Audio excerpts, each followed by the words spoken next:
Hello friends, जय जगन्नाथ। नमस्कार। आज वीडियो को स्वागत करुच्ची मु ऋतु। सांग मैंने चलतु आज गोटे रेसिपी आपण मान सहित सेयार करुच्ची। रेसिपीर ना है चंद्रकांति पिठा। तो चंद्रकांति पिठा पाई कौन कौन सामग्री सबकि आपण मानक देखई दौची। तो सांग मैंने चलतु ताले स्टार्ट करवा।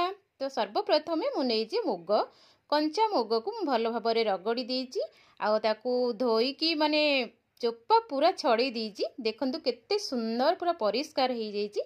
ता सहित किछि अरुआ चाउल नहीं।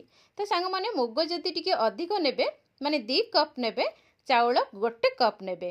तो वर्तमान मु पूरा ग्राइंडिंग करके ताकू नहीं आसी केते सुंदर हो जाइए देखंतु।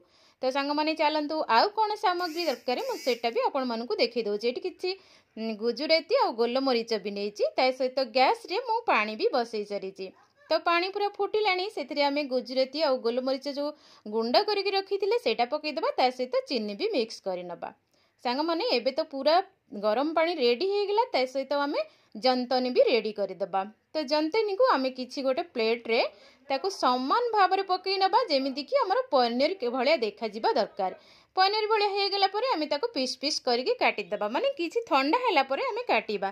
तो ठंडा हेबा द्वारा आम हाथ रे आउ लागिबनी, बहुत भी भल से कटिबो। तो सांग माने तेल भी इटी गरम हो गला। आ तेल गरम होला परे मु जो काटी रखी चंद्रकांति पिठा प्रस्तुत वर्तमान चलला। तो सांग माने एठी मोर चंद्रकांति पिठा पूरा रेडी हो गला।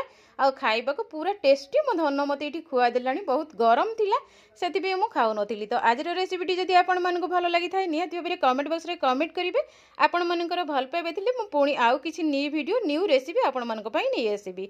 रहउजी, बाय बाय, नमस्कार। पुणी देखाबा आ गोटे वीडियो रे।